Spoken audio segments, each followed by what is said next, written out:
Emma reading to her grandchildren. This is called The Book That Did Not Want to Be Read, an experience by David Sundin. Here's the inside. The Book That Did Not Want to Be Read.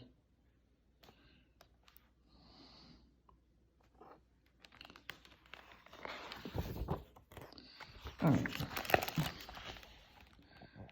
Once upon a time, there was a child who couldn't fall asleep. So the child asked a grown-up, "Can you please read me a book?" And the grown-up said, "Of course I can." The grown-up shouldn't have done that because the child had found a very special book, a book that did not want to be read, and it did all it could so that it wouldn't be. And the story about this book starts now. Okay, hold on, here we go. It started with the book being transformed into a steering wheel.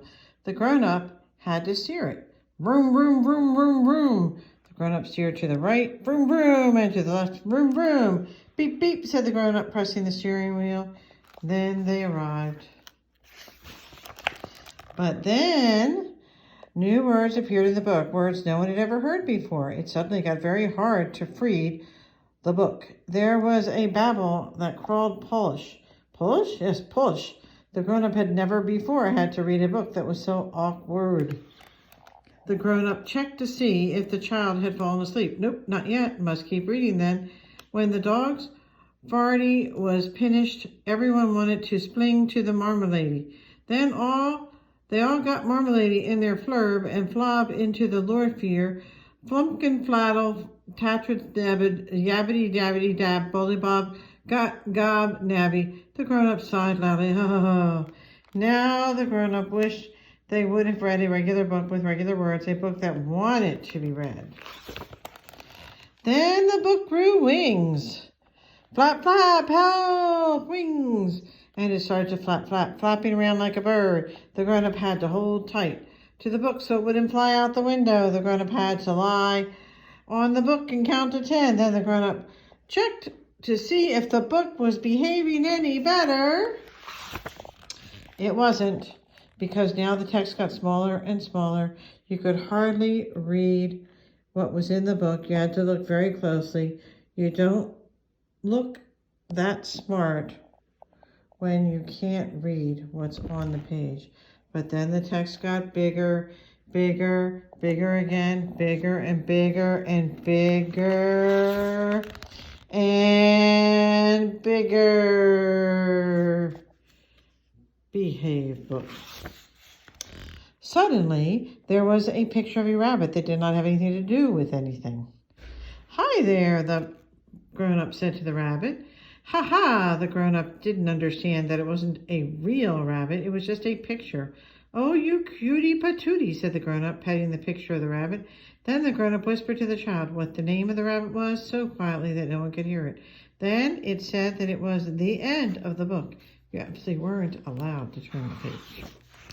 But the grown-up and the child turned the page anyway.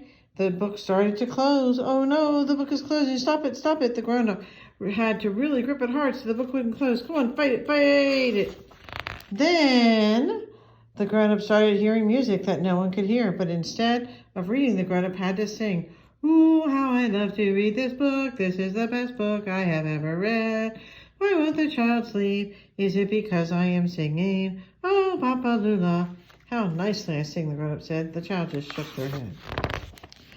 "Wait a minute, the book is starting to feel a little warm. Oh no, the book is on fire. Ouch, it burns if you touch it. Ouch, ouch, or if you touch it here. Ouch, we have to blow. Help me blow," said the grown-up. "Whoa, blow the fire out." Well done. Now maybe we'll have some peace and quiet, thought the grown-up. Maybe the book will be more like a regular book now, a book that wants to be read. But no, because now the words were disappearing out of the book. So the grown-up just had to make up words wherever they were missing. Have fun. Once upon a time, there was an outstanding child who had to go to the potty. On the way there, the child met, and then a bunny and then a green banjo played that awful song, and then they tried to run away, and it went after them as well. But wait, didn't it smell a little in here? It wasn't poop that had to be flushed. Then the child and the banjo lived happily for a minute. Do we have to go on? Asked the grown-up. Yes, we do, said the child. Help! Ah, hey! All the A's have suddenly changed to O's. That's not funny, said the grown-up. What if an alligator comes and I must scream? Watch out for the alligator. Maybe no one could hear me, and they would be eaten by the alligator. Bad news, very bad, and sad, really sad. But finally, after a picture of a hat, when the grown-up had struggled and struggled and struggled and made things up and sung and fought and struggled and blown and ran and steered and struggled and struggled and struggled, then the child said, I want to go to sleep now. Good night. And so the grown-up said, good night, my darling, and then it was the end. No, it was definitely not the end. See the Siamese twin skeletons. The book suddenly, so it started to run, words in, round, around, difficult to read. And then the text turned into a rectangle. The grown-up had to turn the book around to read it. It was a bit tricky when the book first ended up this way and then that way. Now the book was upside down. So how do you know which way to turn the pages? The text spun all the way around. Another spin, said the child.